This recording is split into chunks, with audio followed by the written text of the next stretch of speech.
Hello, everyone. Thank you so much for being here again for another Soulful Conversation.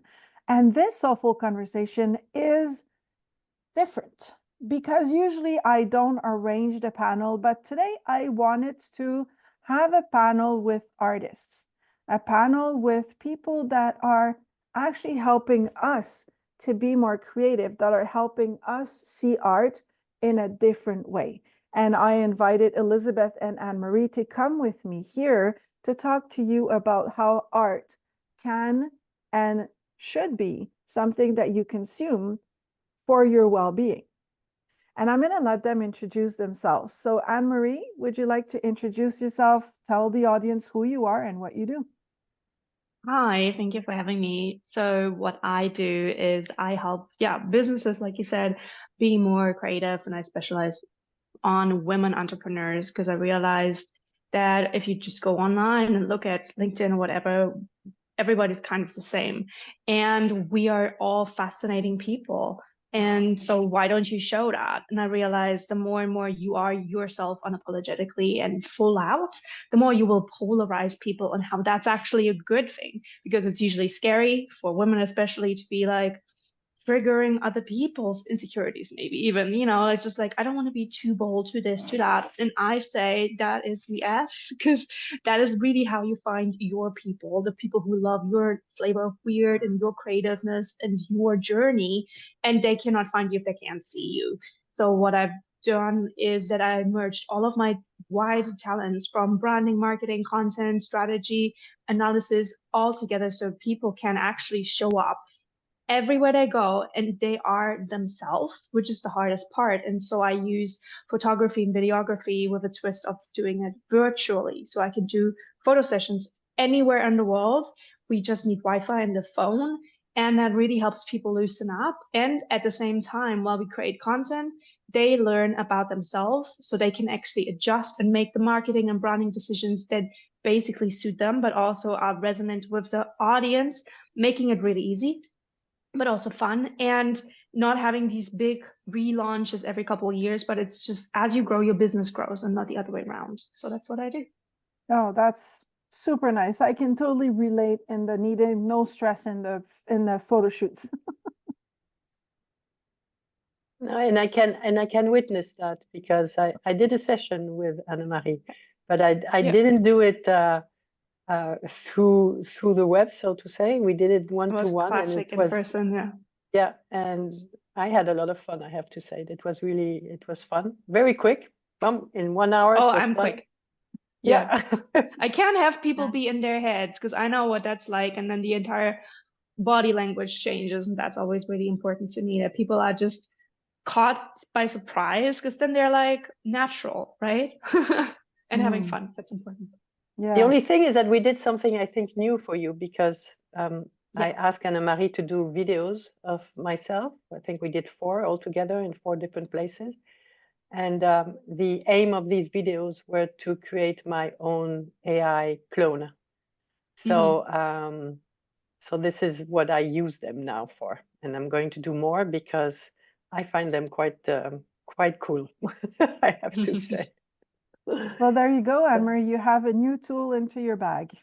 Exactly. Yeah, always expanding, always learning new things. It's always fun. Yeah. Beautiful. But you saw the results. They're very, very nice. Yeah. Yeah, it's crazy what technology can do. You just take a video and then you can multiply it and have different text overlays, but then the AI matches it to you. So you basically don't have to constantly churn out the content yourself, but it's still rooted in an organic person with their own message, as opposed to people just typing in words and then just getting all of the art by actual artists, but they didn't create any art. Like that always peeps me up. So if you're when you listening, use creative impulses in a really creative way, that is actually, still creative. I love that. yeah, and if you're listening today and you're thinking, oh my God, they're artists and they work with business owners and they use AI. AI is a tool, and it's a tool that, we all want to get on the on the wave because it is not a trend. It is not going anywhere. It's like when they first brought out the tractor, nobody wanted the tractor. but the tractor did not leave. It's still here. Or So TV. yeah, and if you don't know about AI, it is a good time to start learning, but learning to use AI, not learning to have AI do things for you, because it is still human powered. You still need your input, you know. It is kind of like your VA. I use it to make sense of my thoughts because I like to stay in my body. So when I start thinking too much, then my thoughts are all over the place. So I put them into AI and then I say, help me make sense of my thoughts. And then AI will just rearrange them so that there's a flow to them.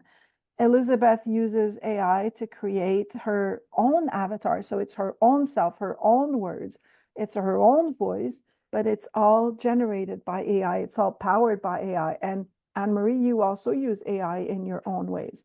So AI, if you're listening today, is not here to take your jobs. It will not be able to heal people. It will not be able to coach people to the level that you guys can. And if you're starting your business today or you're growing your business, use AI to help you, not to disempower you. That was my side rant. I think I even would do one more sentence, specifically if we have very young people listening to us. I have many interns who work with me that I take from good schools and they spend 3 months with me. I can tell you that none of them have learned anything about AI, which really shocks me incredibly, specifically from young people. I'm talking about, from 20 to 25 years old. And they have this fear because the society is telling them that it's not good for them, that if they do everything with AI. And I keep telling them that AI would help them to get more jobs. Because without AI, they will not get any jobs if they don't have in their CV, that they are prompt engineers, so to say, and that they know how to use these tools. And now you have the majority of companies, they're looking for this. So it's really a necessity. It's not a replacement. It's a fantastic tool to increase also this madness, because it is a madness, to do everything quicker and to, in the idea to grow quicker. And so it's still with this idea that we have to grow quicker. Nevertheless, I don't think Anne-Marie and I were using that to do quicker things, but differently.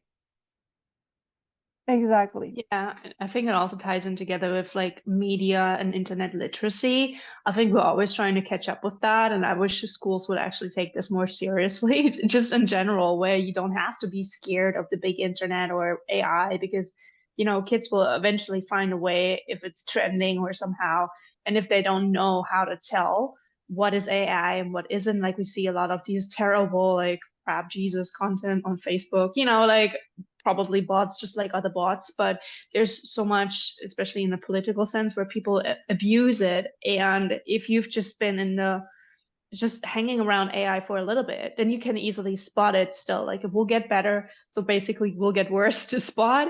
But, the literacy needs to be kind of consciously acquired or taught. So people are not easily tricked by fake videos, fake photos, or they can actually, use it. Like this is obviously AI. Not everybody declares it. Like I like that they have functions like that on Instagram.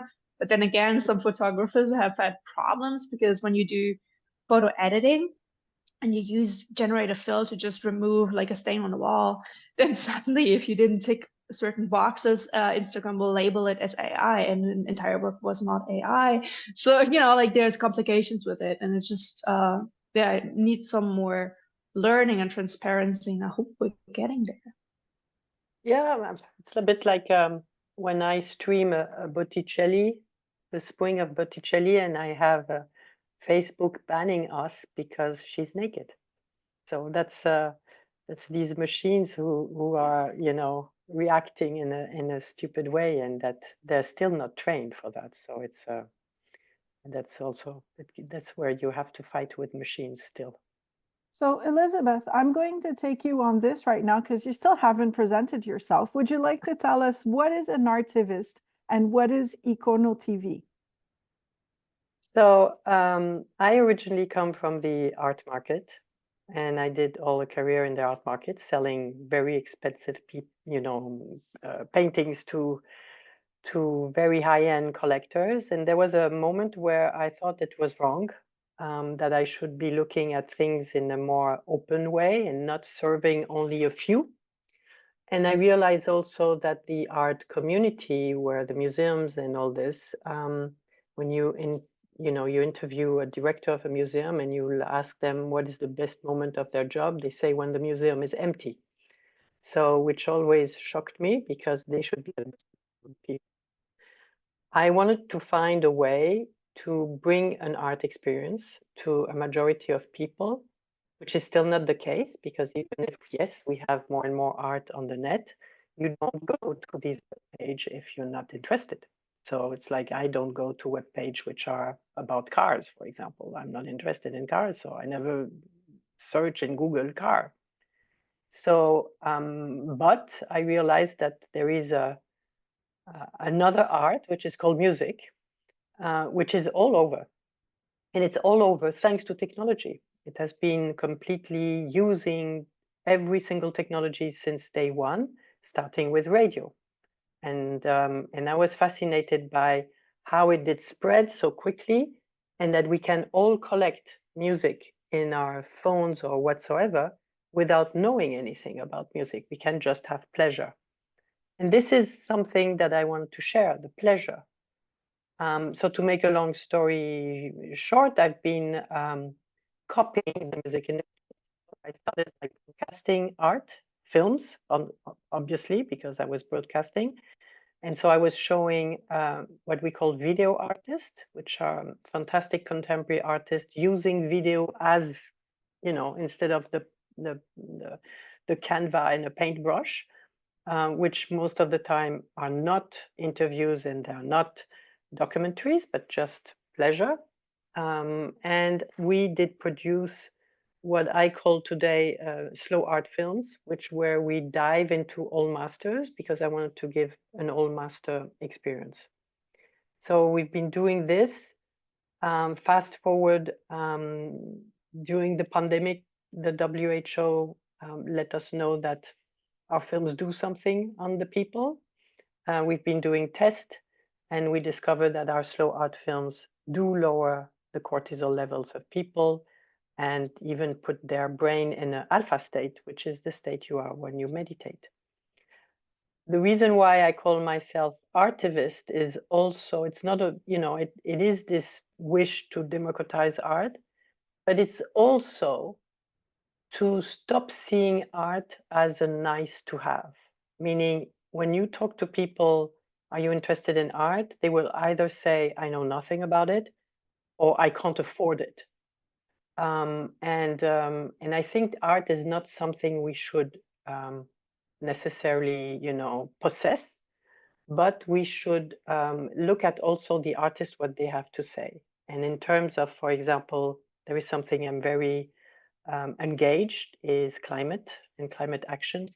So I'm doing a lot of different things, open calls, but using AI also to do different formats, to spread out in a creative way the message of climate, because what is fantastic with artists is that they're storytellers. And I think we need in the society more storytellers. And so it should not be just the artist in his or her corner. They should be in the middle of the society for me. So yeah, I'm sorry to be a bit long, but that's in a few words what I like to doing. No, that's perfect. That's not long. And I want to talk about creativity. I want to talk about being the artist, because when people ask me, who do you like to work with? I always say creatives. You can be a creative if you are a cashier in a store, if you're a cosmetician, if you are, working as an accountant, 9 to 5, Monday to Friday in a firm. You can be an artist or a creative mind, whatever it is that you're doing, because being creative really just means being able to have a flow in your mind or in your body of something that will result into a creation. And anything that is a creation, like Elizabeth said, music is a form of art. Painting is a form of art. Writing is a form of art. Talking is a form of art. We can use any of our creative skills to do whatever it is that we want. But when we are self-employed, solopreneurs, entrepreneurs, we are all creative, because every single day we get to wake up and we get to create our own days, and we get to create the strategies, and we get to create the way that we're going to engage with our clients. So if you're watching this today and you're like, what does like art or creativity have to do with me as a solopreneur? We're going to explore this today. And I'm going to start with Anne-Marie. Can you discuss how translating essence into visuals helps entrepreneur connect authentically with their audience? Absolutely. So first, let me say that I personally think everybody is creative. Like if you look at kids, they're all creative. They're creating all the time, stories, art, anything. And as adults, we kind of untrain ourselves from that.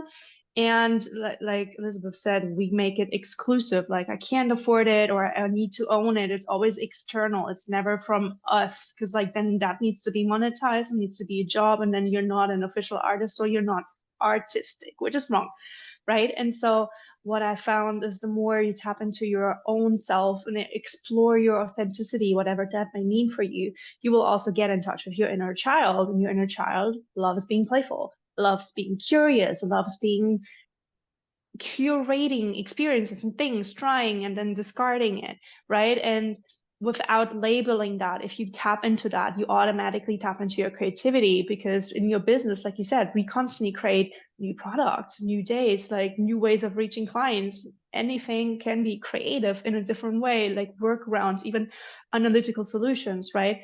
But if you step back and you see it from a kind of chaotic madness, everything is possible, that's when you can come up with really different, innovative solutions. But you can't do that if you're immersed in a day-to-day routine and the expectations, and like thinking about what might the other people think, like what would the strategic thing be, what is logical, because like that can't be creative. Creativity is not logical at all. So you need that kind of outlet of just going rogue in a maybe contained setting, right? And so I really am a visual person, and I realize when I do these creative virtual or video photo sessions, I can help people let go of their brain and just be in the moment, be in the body.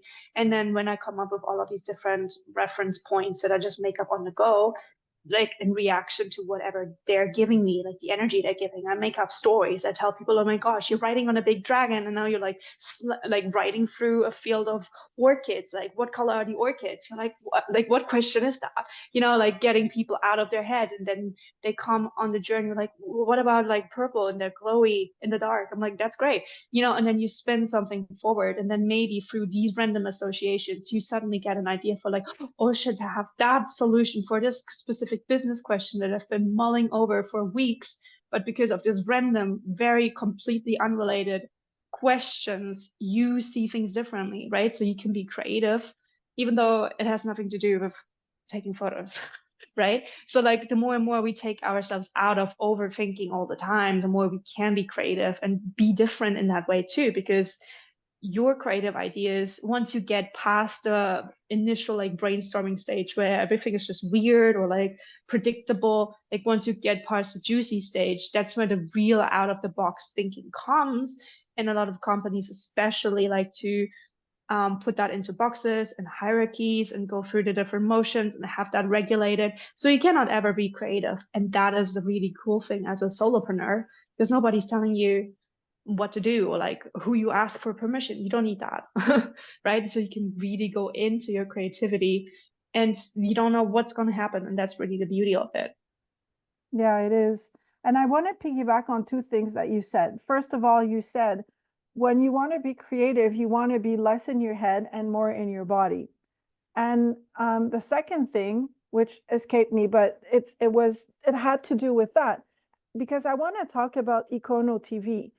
EconoTV actually like started as I want to copy what music does. not what music, like not copy, but reproduce how music became so popular without people being in their head. The Distribution, yeah. distribution. Being without people being in their head. And then you got the proof that slow art actually does reduce the stress. And when you're reducing your stress, it means that you're moving from your head to your body, right? So, Elizabeth, can you share insights on how art and creativity provide a healing space and why you believe art should be as popular as music? But I think it's like Anna-Marie said, you know, it's everything about thinking out of the box. And the more you think out of the box, the more you're creative, the more you can break rules. And this is what solopreneurs do every single day. They always have to reinvent themselves, and reinventing is creativity. And in terms of the effect that these slow art do on us, I have to say that it was a very nice surprise. It was a side effect. I was not at the beginning doing it for that purpose. The very first purpose was, how can I bring an art experience and not knowledge? Meaning I was using a medium which is broadcasting through satellites, or now, you know, smart TVs. We have an app on every single smart TV. The idea was to just bring art into your living room, more or less. It was really to say, okay, you can just live with art. You don't need to know about it, because there is something that, you know, of course, I did put myself into it afterwards, is that we have two brains.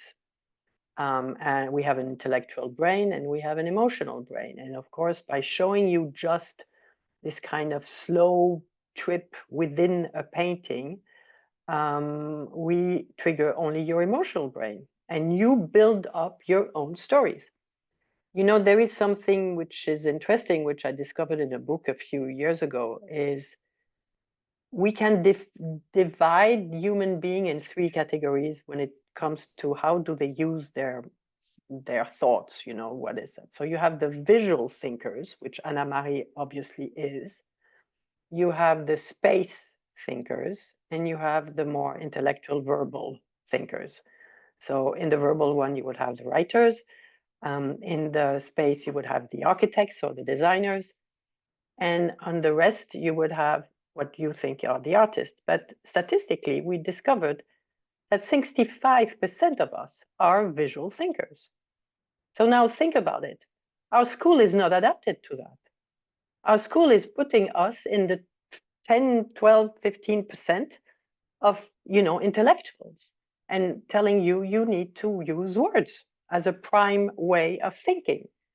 Imagine what would be schools if suddenly we were changing just that, just I would have loved that so much. So you do have some schools which are these alternative schools, like, I don't know, I think Montessori, or these, you know, schools who they put creativity, but today they're still not considered as school, so to say. Say, oh, it's a nice playground, which is really, really, really, I'm sorry, but it's stupid, because statistically now we know that we are, the majority of us, visual thinkers. So we remember things we see more than we hear, or, you know, or look, in terms of experience in a body. Funny enough, there's so many people who can't imagine a space, or you go, I don't know, you want to buy an old house and you have to renovate. Yeah, majority of people, they have no idea how it could look like. So and this is really a pity, is that it shows how we did really suppress creativity. So I'm not saying we did it on purpose, but now that we have, you know, the stats for us, we could maybe change a little bit. So it's happening, for example, in Europe, in northern countries. You go in Finland or Norway, or now I'm being approached by more and more of these countries, because they're organizing more and more grants in that idea to create new ways of teaching and approaching different aspects for kids using, you know, creativity. So yeah, the side effect in terms of healing was a wonderful discovery. I knew that it was doing something to some friends, because at the beginning of Icono, suddenly they said, because of you, I'm buying a TV again, when they didn't want to have TV at home. And suddenly they were buying a TV screen just for Icono. So it's just showing that we can use a TV screen for different things, where at the beginning, and that was really funny, I had film producers saying, you're not going to reinvent TV. We know since 70 years how to produce a film. And I was saying, I'm not reinventing TV, I'm just bringing something new in it. So I was not trying to change things, I was just adding something. So it's not either or. So it's interesting how people always react when you bring them a new idea outside of the box. Yeah, And I love that. Sorry, go ahead, Anne-Marie. Yeah, and I love that about the small films with the art. Basically, it's just zooming in onto different parts, and there's like nobody telling you what you need to be thinking about, you know, because I think that's part of how art has become so exclusive, but also not really relatable to a lot of people, because they also feel like, I'm detached. I need knowledge to interpret this. I need to be smart to understand and appreciate art.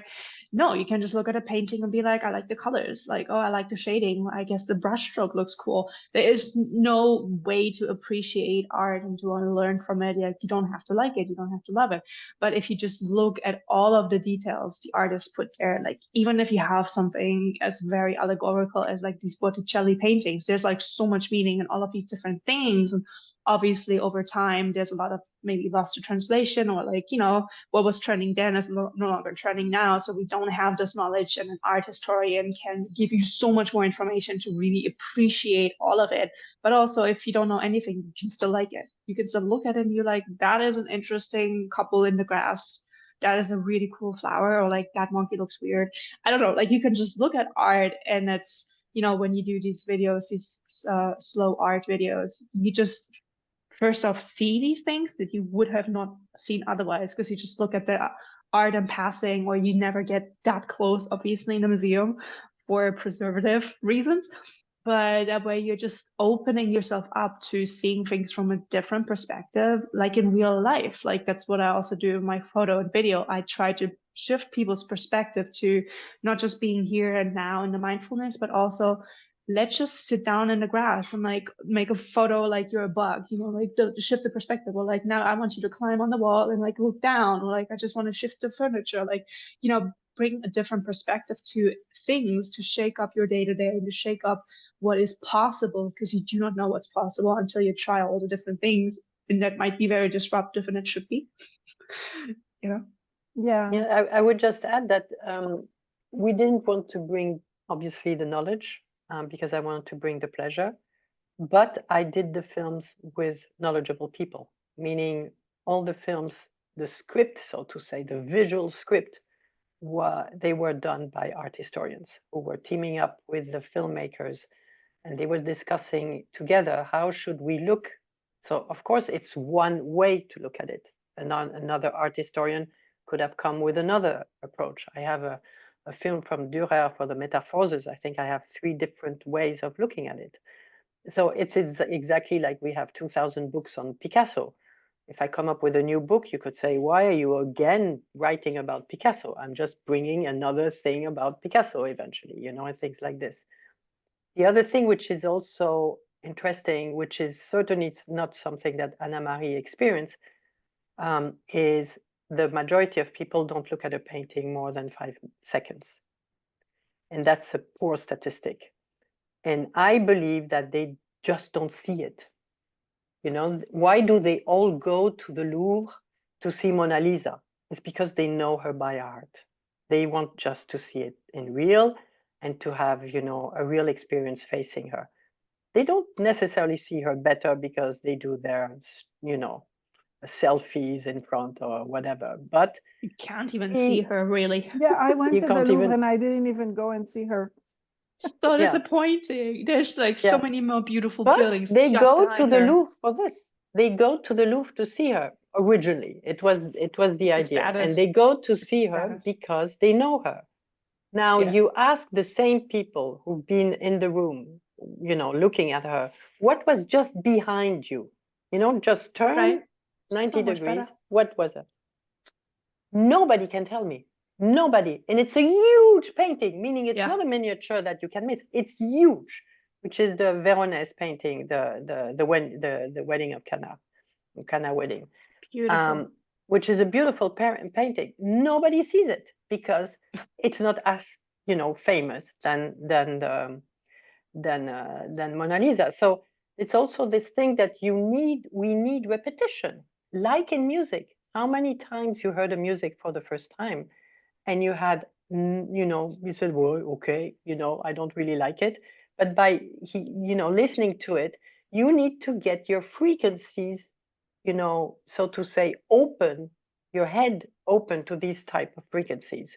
And then you like it, and then you go and buy maybe the, you know, the music, download the music or whatever today. And I think it's the same for art. We need these moments. We need time, obviously. So art is a different experience than music in that respect, that we need to take your eyes by the hand and dive into it. But they're nevertheless, you know, very nice stories. You know, for example, about 20 years ago, I think it's already 20 years ago, the Louvre did an experience with a prison nearby Paris, where they found some prisoners, and they said to the prisoners, would you like to see some of the paintings, you know, the reproduction of the paintings in the museum, in the prison? And they said yes. And there were a few prisoners who became kind of, say, the curator of that specific exhibition. And they were the one choosing among the collection what they wanted to have reproduced in the prison. And once the exhibition was up and running, they were asked, why did you choose, for example, that specific painting? All of them said, oh, it reminded me the house of my grandmother, or that was a scene which touched me because, you know, they all related to a personal story. So this is what is a miracle for me. And it's exactly like music. How many times we listen to a music and we have tears coming up and we have no idea why. So it's all these things that allows us to be in contact. And that's the impact of arts, and, you know, that it can do. And it's not only the beauty, it's this inner, this kind of behind the scenes storytelling, which is there, that maybe you can't put words on it, but you feel it. And that's why I say we need it in business, because then you can actually relate to the person and not just like this glossy professional corporate bland brand, right? Like we want to work with people, so be a people, you know? Yeah, exactly, right. And when people come and work with me, I always tell them in the beginning, like after you've identified your values, you know, start writing your stories. Any story, just write all of them, because eventually you're going to use them to connect with your audience. And I know Right. that for myself, when I was creating food trucks, the branding and the visual for the food trucks, I used to be obsessed with Van Gogh. And I would look at every single painting that he made, and I would just like look at not the painting, but the colors, the way that he blended all the colors together in each of his paintings has it has a coherence, you know. If you look at each of them, you're like, oh yeah, they're all so different. But if you look at all of them together, they have a branding voice. You could only see a little square of his paintings and you would know that it's him. And he has been popularized, you know, like there's a lot of stores, like for instance, IKEA, which is huge, took his paintings and made them so a while ago, very long time ago.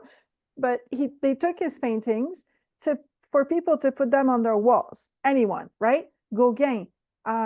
So in Europe, the stores like Bershka and Pull and Bears, they use his paintings to put on shirts so that it's easy for people to have access to it.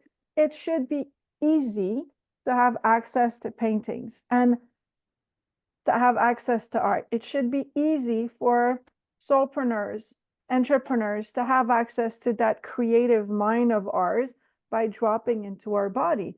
And I want to go into how the art and the creativity can help the entrepreneurs to find their authentic voice and brand.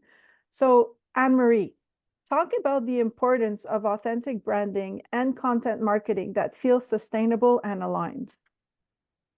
So for me, I've been doing content marketing for 10 years, and I found like it was super fun in the beginning when I didn't know much of what I should be doing, right? You know, you get that excitement and you're like, oh, I want to document everything. Everything is fun and exciting. And I would do interviews with people. I would like write stories about an ice cream shop, you know, and I got really, really excited. But then obviously, without having the analytical thing to back it up, like it didn't really reach anybody really, right? And so like once I got into that, I learned how to push things and get to reach and like amplify it. But then I kind of lost that kind of excitement for it and the creativity, because it's sometimes hard to balance it being just one person, right? And so I always found it easier when like a random person that I would meet would remind me of like, oh, you're so creative, or I like this take, and you should pursue that. That sounds like a great thing, you know, like having somebody there to cheer you up, even with the wildest ideas, is always important because we get stuck in our heads so much, especially when we get wrapped in the day-to-day 9 to 5 kind of optimization, right? And so that's what I always find is really important, to have an outlet for, yes, you work in a framework that helps you grow in your business so you don't completely go rogue, and it just lands nowhere, because we still need some sort of, especially as creatives, some sort of validation or some kind of, you know, return on investment in your business in some way. But also you need that space for you to just explore and try new things without having the expectation to it. And sometimes you can merge it, but sometimes you just need that space so you can have this creative session to fulfill yourself. And the more and more you do that, the more you find your style, the more you can learn about what you actually like. And then to bring that back with business, like, you know, you can create content about absolutely anything. And you can create content, obviously, with something that works with your business, which narrows it down. But then you could be on all the platforms. You can do all the videos, all the photos. You can like take text and turn it into photos. You can ask AI to turn your videos into a transcript and then use that in a blog article. Like you can do all of that. And then you can just be burned out. Right? Because not everybody is in business to just create content. That is like a job for 10 different people. But also when you do this content and you feel like you need to do this, it becomes a chore, and then suddenly you don't feel excited about it anymore, that's really where the danger comes in, because people can pick up on that. You know, you might not be able to turn it on and then be like selling people and acting, and you're like, oh, I'm in the best mood, I really love that, and then you turn it off and you hate everything. That just leads to a downward spiral, right? And so where the creativity and authenticity comes in is you need to observe with yourself, what do I actually like to do? Regardless of where I should be doing, do I actually like showing up on videos? Okay, how do I like showing up on videos? Do I want my face in it? Do I want to tell a story? Do I feel comfortable with voiceover? Is it more like a still image and with text on it? You know, you can constantly change, obviously, as you grow, and that might change, but you need to be honest with yourself. What do I actually like to do? And that makes it more sustainable. If you're like, oh, I enjoy this now with 0 views because it's fun to do this video, and maybe I do more of that so you can actually keep up with it. And then when you have the strategy in place to help amplify it, you know, you can still do something because you like the way of doing it, like a tool, like, you know, with AI, or like if you just use video or just photo or blog writing, whatever you feel comfortable with.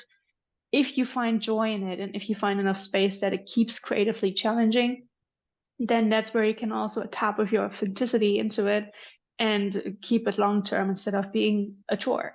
Because I think that's the killer of most businesses. It just becomes boring, then you're bored, and everybody's bored, and it's just logical. But then that's not attractive at all. Yeah, indeed. And I'm going to take again what you said and link it to Elizabeth.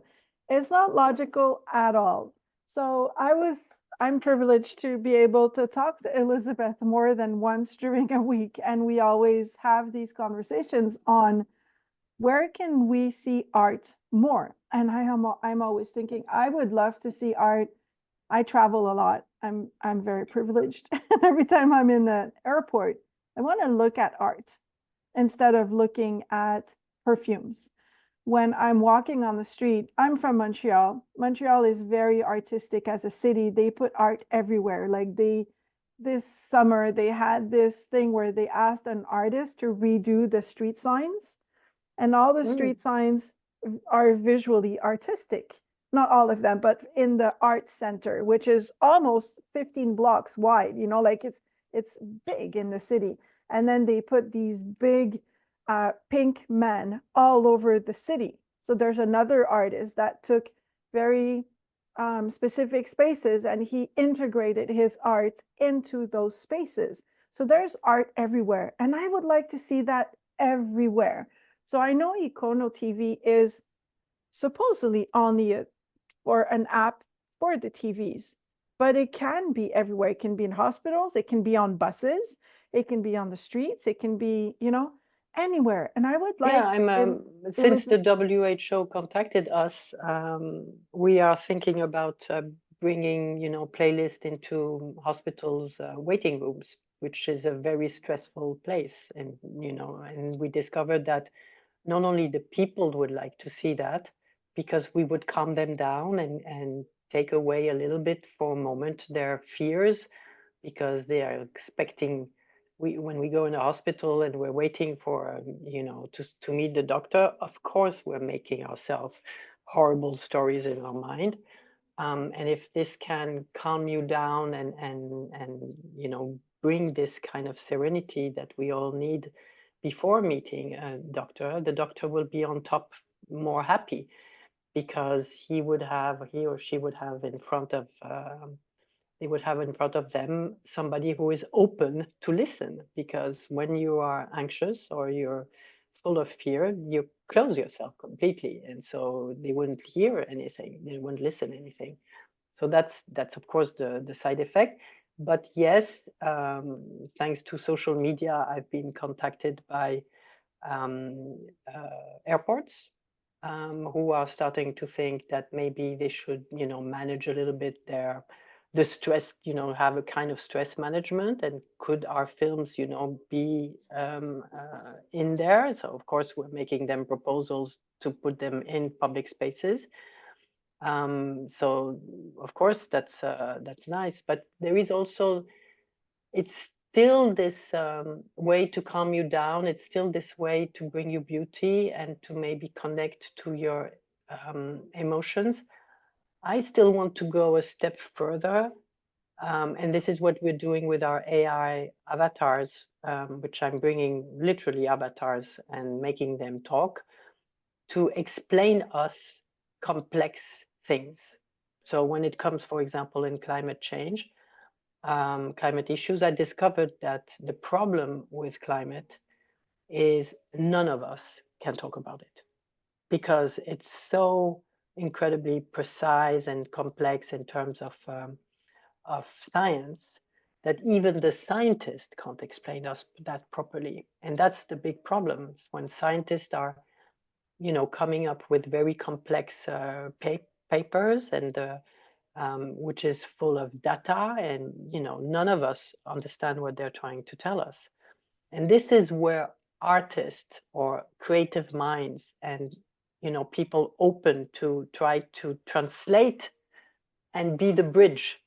And I think this is where I really want to bring back art. It's not this, that it has an impact on the storytelling of anything. And I think we need more storytellings, you know, in science. We need more storytellings in politics, in social issues. You know, we are seeing more and more a world divided in two, so to say, in two extremes. We need artists to make the bridge and tell us that there is a nice middle, so to say, and not to look at the you know, the world just black and white. And I believe in this power. So if you talk about EconoTV using art, how like, so the people that are listening today, most of the audience, they're either starting a business or they're growing a business. So EconoTV, how can EconoTV or what EconoTV produces help connect deeper with audiences, right? Because the people that are listening today, they want to know how their creative minds can be used to connect deeper with the audience. So how can what you create or what all of your team creates help connect with your audience? There is a very simple example, which is right now on our homepage, which is there since a few weeks, when in Paris they started the Olympic Games for the Paralympics, so to say.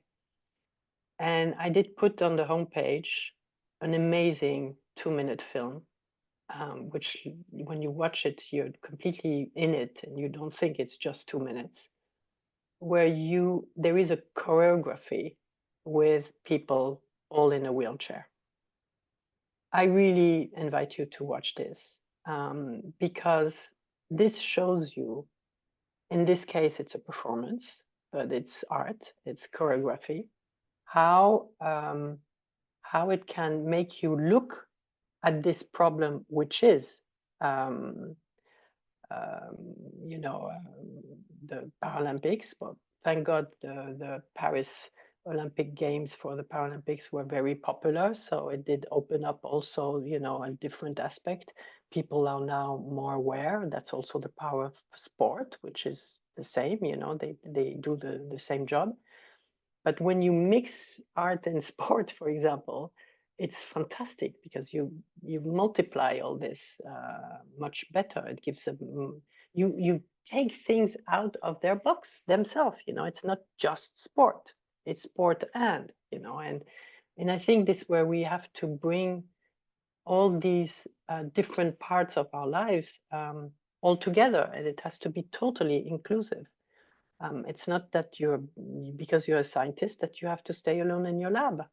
You have to communicate, or you have to, and request their help. There is more and more scientists who are welcoming artists in their lab because they are aware that there is a problem in terms of storytelling. But that's valid for every job, every job.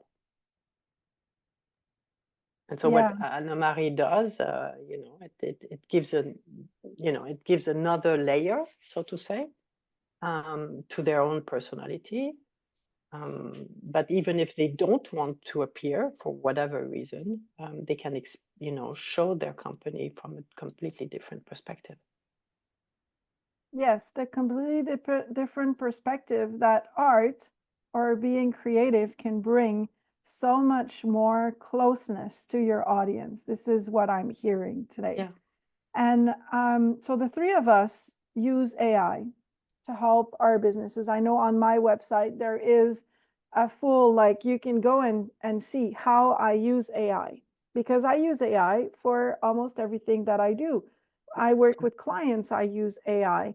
I use AI creatively, and I use AI also to help my brain, because I don't like to be using my brain to think. I like to be using my brain to go in my body and to be creative. And then I'll just use AI to organize all of that.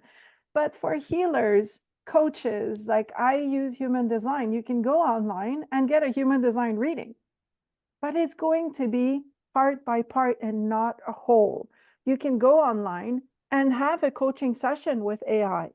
It's going to be question by question. And even though AI can now take the first question, second question, third question, put them together and kind of think of what could help you, you're still not talking with a human being. You can go and say to AI, act as a psychic reader. I saw this today. What does it mean? And you're going to get answers, right? But we should not be scared of what AI is capable of doing. And this is where my next question is. Using AI and the future and the art in business. So we're going to start with you, Elizabeth. Can you give us insights on the intersection of art and technology, and how, according to you, AI is changing the landscape of creative expression, not to be scared of it, but to be empowered by it? Well, there are different ways, but of course, it's like when the Dutch invented the oil painting. that was in, after the, beginning of, before the Renaissance, and they come up with this new technique, and everybody said it's the death of art. Or then we were using acrylic, and then we were saying it's even worse. Now you can do a painting in 5 minutes, which a lot of people see, because there is not this detailed craftsmanship, then it's not interesting. Creativity is still there. They're just using another tool. So for me, like we said at the beginning, AI is not killing anything. It's just a complementary tool, like Anne-Marie said.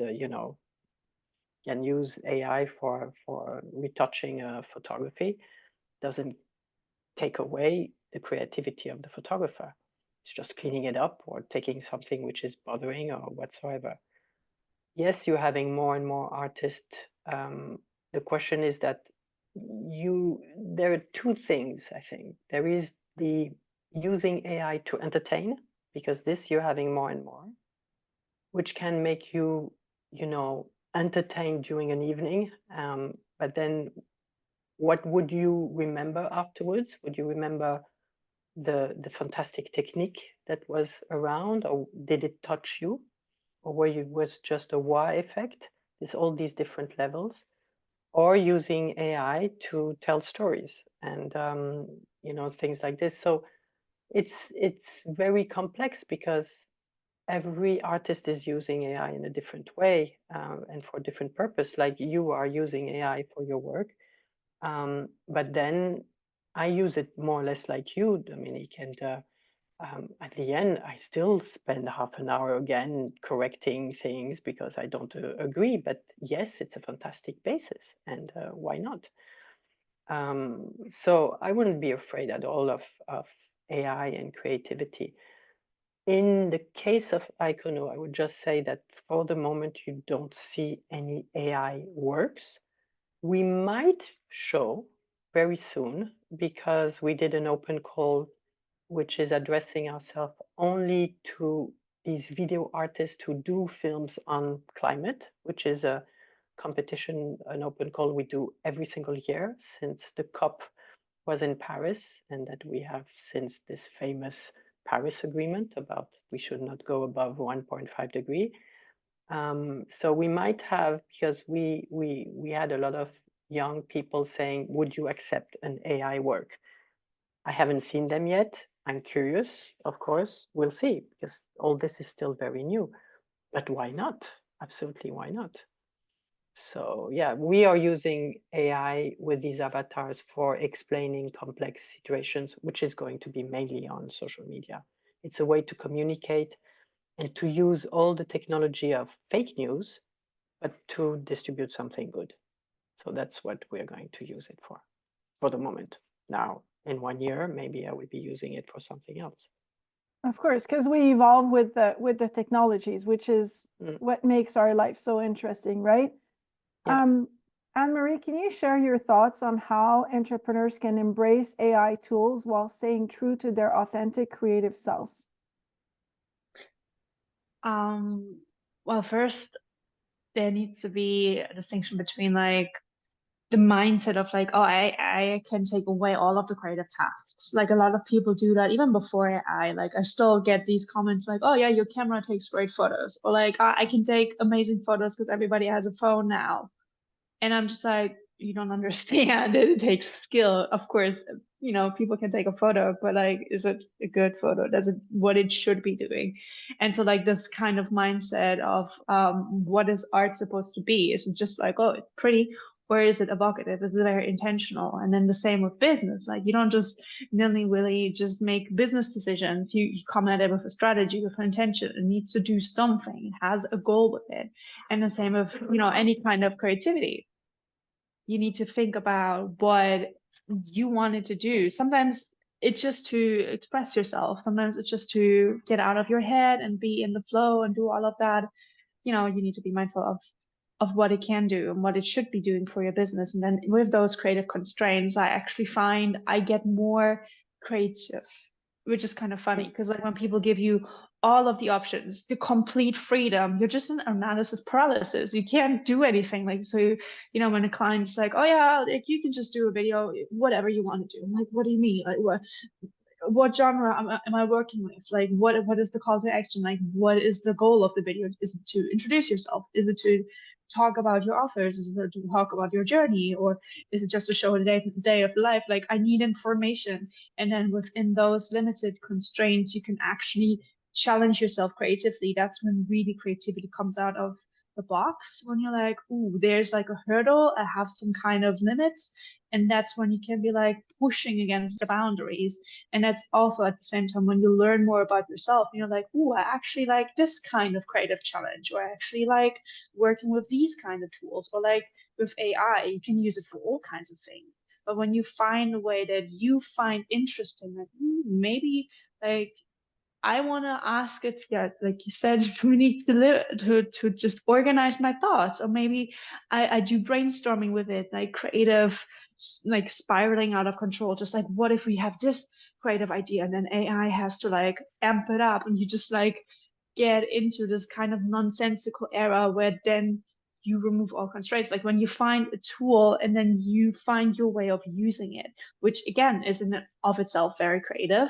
It can help you with business if you give it the prompt of like, okay, maybe let's stick it within this industry. Let's maybe stick it to these limitations. And that can, you know, multiply creativity, use AI, but still make it in a business context, while also challenging yourself. You know, like there's different ways. And I think part of the joy is figuring out what you like and then being open to changing your mind. Yeah, and that's beautiful. Being able to pivot as a solopreneur or an entrepreneur is so important, because you never know what the day is going to bring you. And I want to thank you guys for bringing all these different ways of looking at art and understanding what creativity can bring to our businesses. And as we close this panel today, I would like you guys to answer one more question for me.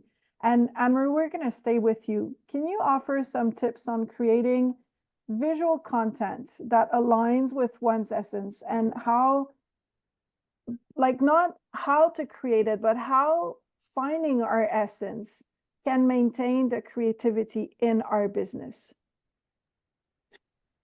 It's always good to have, well, somebody else in the room to give you energy or like ideas. But if that's not you, then, or if you can't have that right now, or just, you know, find the prep that gives you energy up. Like, you know, do your happy dance, put on your favorite music, go sniff some beautiful flowers, like whatever gets you in the mood. And then you can take the video from, you know, the intention. Some people meditate or like do mindset or like goal setting, whatever. You need to amp up your energy, because generally with any photo video, it needs to be higher than you would normally show up anyway. So you need to amp yourself up, and then you'll be like, I get to be on photo, I get to be on a video. And then always step back, like don't take the selfies, you know, just like arms outstretched, do that. Like that never really gets anybody's energy high. Put it down, put it on self timer, step back, do a little like, you know, shake it off, and then you do your pose. And then if you need to do it multiple times, that's fine. But just don't overthink it. Just really be like, I feel myself. I'm really cute. Like just be like this, you know, like just serve some kind of energy, be in the flow and hype yourself up. And those photos will get better over time. You know, even if you're just like, oh, I didn't nail it, that's okay. It's in the process. You will find your way. You will get naturally better just by keep at it. Like keep at it. Like if you just look at all of my content 10 years ago, it's pretty awful.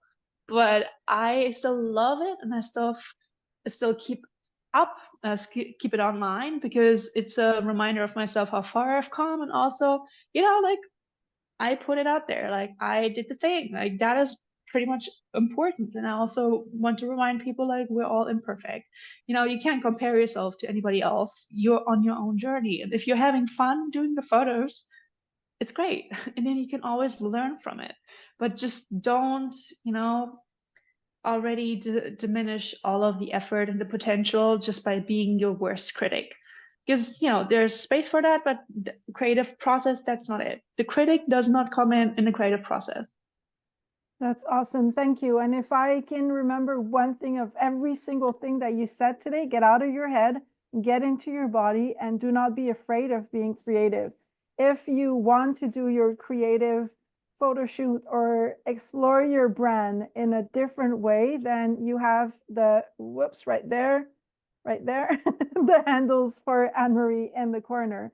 And Elizabeth, as a last thought, can you share accessible ways to engage with art daily and how to use art as a tool for personal and professional growth? It's a good question.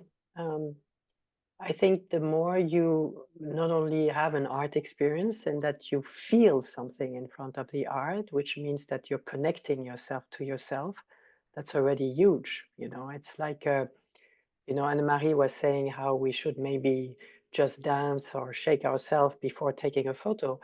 Look at most conferences today, business conferences. They are starting to implement these things into the conference, saying, they put loud music at the beginning, so like that people arrive in the room, by dancing and having this lighter, way of walking.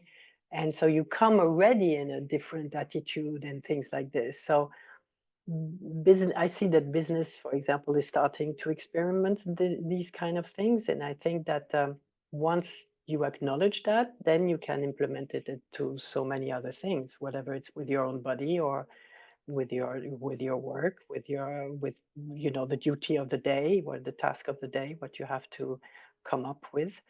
And yes, if you are stuck, don't be afraid to ask for an artist advice, because there is one thing which is fantastic, and I created with some friends. We did created a little platform. We've not taken care of it, but we were all fascinated by SDGs, and we realized that these 17 SDGs, when you're focusing on it, you are again putting yourself in one of the box in one of the SDGs.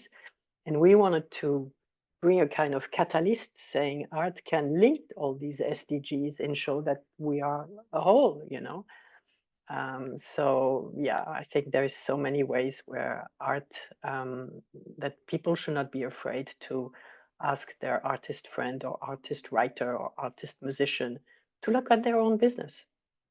And that I believe very strongly into that. Yeah. And if there is something that I can remember from this whole conversation from you, Elizabeth, is don't be afraid to think out of the box and to do the things that you think might not work, because if you're being creative about it, there is a solution to everything. Yeah, there is always a solution. Can you tell us where we can get EconoTV? So EconoTV is absolutely everywhere. Of course, you can watch it online, which is Icono with a K TV.art. But nobody goes on our website, I can tell you. Statistically, our SEO is a catastrophe, because people find us on their smart TV. We have an app on every single brand. The majority of people watching us are in America. So that's quite cool. I think we have over 700,000 people watching there. And of course on your mobile, but I wouldn't recommend on the mobile because the screen is a bit too small, and art needs to take his place, so to say, and space. And So the the app TV is is the best. also Icono, IKONO. Yeah, EconoTV. Just EconoTV is the app. Beautiful. So if you want to explore art as a slow art in your life, get on your smart TV and find the app EconoTV, IKONO. Thank you very much. Thank you very Anne-Marie much for having us. and Elizabeth, for Thank you. being here with us, for taking the time to get all soulpreneurs and entrepreneurs or anyone that is starting or growing their business how better it is to use art and not just to stick to what we already think we know. And when we go into art with an open mind and drop into our body to be creative about it, we can use art to better our life and to better our businesses. Thank you so much for being here. And everybody that is watching today, thank you for watching, for listening, and I will see you next week with Soulful Conversation. Thank you. Bye-bye.